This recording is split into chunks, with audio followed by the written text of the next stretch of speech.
Good morning students. आज अपन plant physiology में photosynthesis के बारे में अध्ययन करेंगे। फोटोसिंथेसिस एक ऊर्जा संग्रहण की क्रिया है जो प्लांट्स के अंदर जो ग्रीन प्लांट हैं उनमें प्रकाश का उपयोग करके सरल अणुओं से कार्बन डाइऑक्साइड एवं जल का उपयोग करके भोजन का निर्माण होता है। तो ये फोटोसिंथेसिस है। फोटोसिंथेसिस के अंदर एटीपी का निर्माण होता है और वो जो एटीपी है वो ऊर्जा का एक स्रोत है। ये जो भोजन का निर्माण होता है ये शर्करा के रूप में होता है, लेकिन ये जो शर्करा है ये कम समय के लिए स्थायी रहती है और फिर लंबे समय के लिए स्टार्च में चेंज हो जाती है। तो फोटोसिंथेसिस है ये एक तरह से ऊर्जा संग्रहण की क्रिया है। फोटोसिंथेसिस देखा जाए तो दो शब्दों से मिलकर बना है, फोटोज एवं सिंथेसिस। फोटोज का मतलब होता है प्रकाश और सिंथेसिस का मतलब होता है एक साथ लाना, यानी वह क्रिया जिसमें प्लांट्स सूर्य के प्रकाश का प्रयोग करके सरल अणु कार्बन डाइऑक्साइड और जल से भोजन बनाते हैं, वो ही क्या है, फोटोसिंथेसिस है। तो फोटोसिंथेसिस में एक तो क्लोरोफिल का होना जरूरी है। क्लोरोफिल क्या करता है, सूर्य के प्रकाश को अब्जॉर्ब करता है और जिससे जो CO2 और जल से कार्बनिक पदार्थों का निर्माण होता है।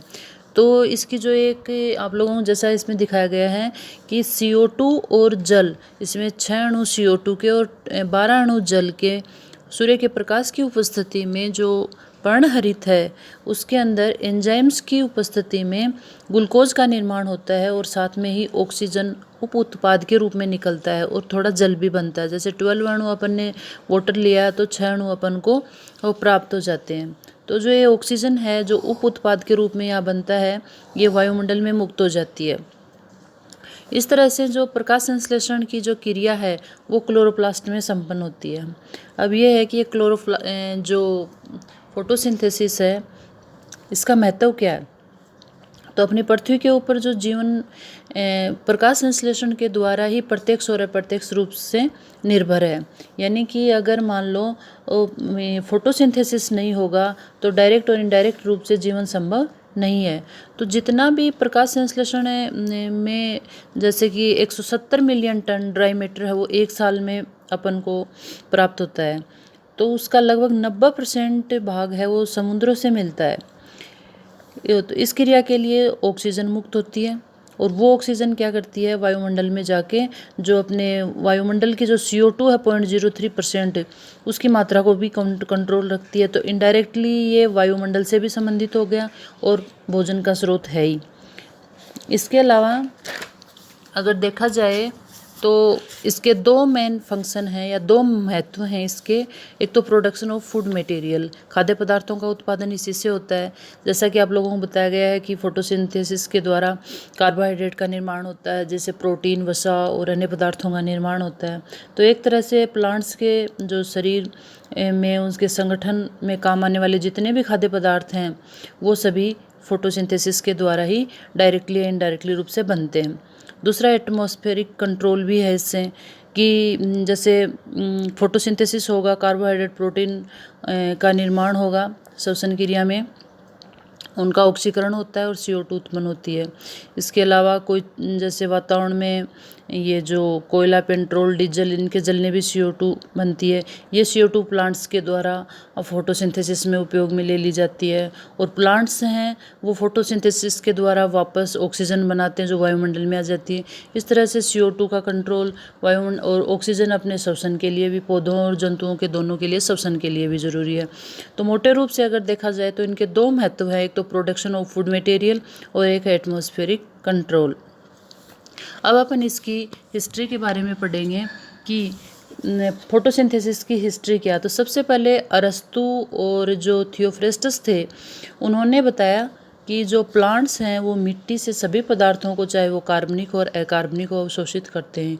यानी प्लांट्स हैं वो पूरी तरह से कार्बनिक और अकार्बनिक रूप से मिट्टी के ऊपर डिपेंड है।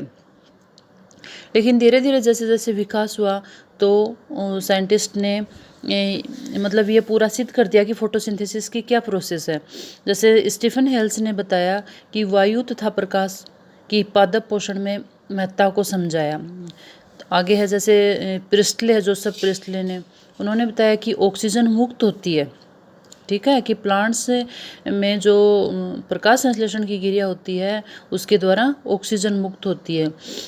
इंजन हाउस ने बताया कि इसमें जो अशुद्ध वायु है उसको ये शुद्ध करते हैं, यानी पौधे हैं वो प्रकाश की उपस्थिति में अशुद्ध वायु को शुद्ध करते हैं। इसके अलावा सोसर हैं, डी सोसर, उन्होंने बताया कि प्रकाश संश्लेषण में जल का महत्व होता है, मतलब जल के महत्व के बारे में सबसे पहले डी सोसर ने बताया था। वॉन मेयर ने बताया कि प्लांट्स हैं वो सूर्य की ऊर्जा को कार्बनिक पदार्थों की रासायनिक ऊर्जा में परिवर्तित करते हैं, यानी कि अगर मान लो CO2 जल है वो और हरे प्लांट हैं वो सूर्य के प्रकाश को कार्बनिक पदार्थों में चेंज कर देते हैं। ये सबसे पहले वॉन मेयर ने बताया, और साथ में ही ऑक्सीजन भी निकलती है। लिविंग ने बताया कि जैसे जो CO2 है, जो कार्बनिक पदार्थ हैं, कार्बनिक पदार्थ के निर्माण में CO2 प्रयुक्त होती है और जल प्रकाश संश्लेषण में प्रयुक्त होता है। इस तरह से अगर अपन देखें तो लिविंग ने बताया कि कार्बनिक पदार्थ के निर्माण में CO2 प्रयुक्त होती है और जल प्रकाश संश्लेषण में प्रयुक्त होता है। सेक्स ने बताया कि स्टार्च को प्रकाश संश्लेषण का प्रथम उत्पाद बताया गया है, सेक्स को। इसके अलावा एंगलमैन ने फोटोसिंथेसिस की क्रिया स्पेक्ट्रम दिया, मतलब इनका एक्शन स्पेक्ट्रम दिया फोटोसिंथेसिस के लिए एंगलमैन ने। ब्लैकमैन ने उन्होंने सीमाकारी नियम दिया है। इसके अनुसार सीमाकारी नियम में क्या होगा कि फोटोसिंथेसिस की क्रिया उस कारक के द्वारा कंट्रोल होगी जो कि सबसे कम मात्रा में है। मान लो वहाँ पे जैसे ऑक्सीजन है, CO2 है, जल है, और ये सभी जो पदार्थ हैं ये अगर पर्याप्त मात्रा में उपस्थित हो और उनमें से एक पदार्थ की अगर कमी हो जाती है तो इसका मतलब है कि वो पदार्थ ही फोटोसिंथेसिस को कंट्रोल करता है। इस तरह से ब्लैकमैन ने सीमाकारी नियम दिया जिससे फोटोसिंथेसिस के बारे में पता चलता है कि कौन से कारक उसको प्रभावित कर सकते हैं। इसके अलावा वॉरबर्ग ने क्लोरेला को फोटोसिंथेसिस अध्ययन के लिए उपयुक्त माना है कि क्लोरेला में अपन जो क्लोरोप्लास्ट होता है उसमें अपन फोटोसिंथेसिस का अध्ययन कर सकते हैं। हिल ने बताया कि हरित लवकों में जल का प्रकाशिक अपघटन, जिसे फोटोलाइसिस भी बोलते हैं, वो प्रदर्शित कर सकते हैं अपन हरित लवक में, और इसके अलावा इसके आधार पर उन्होंने हिल रिएक्शन भी दिया। रूबेन और कामेन जो थे उन्होंने रेडियो एक्टिव जो आइसोटोपिक ऑक्सीजन है O18, उन्होंने बताया कि उसका उपयोग करके बताया कि फोटोसिंथेसिस में मुक्त जो ऑक्सीजन है वो जल द्वारा प्रदान की जाती है। इसके अलावा ओर्नन है, एलन वोटल है, उन्होंने भी पृथक रूप से हरित लवक में रेडियो एक्टिव कार्बन 14 के द्वारा कार्बन स्थिरीकरण को बताया है। इसमें सबसे इम्पोर्टेंट है केल्विन ने फोटोसिंथेसिस में कार्बन के पथ का अध्ययन किया है कि इसमें एक C3 चक्र चलता रहता है जिसको अपन केल्विन साइकिल भी कहते हैं, और इसके द्वारा है वो फोटोसिंथेसिस में ये कार्बोहाइड्रेट का निर्माण करते हैं। तो इसके लिए उन्होंने 1960 में उनको नोबेल प्राइज़ भी दिया गया है। हेच और स्लेक जो थे उन्होंने जो उष्णकटिबंधीय ट्रॉपिकल जो प्लांट्स हैं उनके अंदर CO2 स्थिरीकरण के लिए यानी CO2 फिक्सेशन के लिए C4 साइकिल दिया। तो यानी प्लांट्स में दो तरह के साइकिल होते हैं कार्बोहाइड्रेट के निर्माण के लिए, एक तो C3 साइकिल है और एक C4 साइकिल। C3 साइकिल है वो केल्विन ने दिया और C4 साइकिल है वो हेच और स्लेक ने दिया। इस तरह से ये अलग अलग साइंटिस्ट के द्वारा जो ब्रीफ हिस्ट्री है फोटोसिंथेसिस की वो आप लोगों को बताई गई है। तो ध्यान से इसको पढ़ना कि कौन से साइंटिस्ट ने किसके बारे में सबसे पहले बताया और उसके आधार पर इसकी आगे प्रोसेस दी गई। धन्यवाद।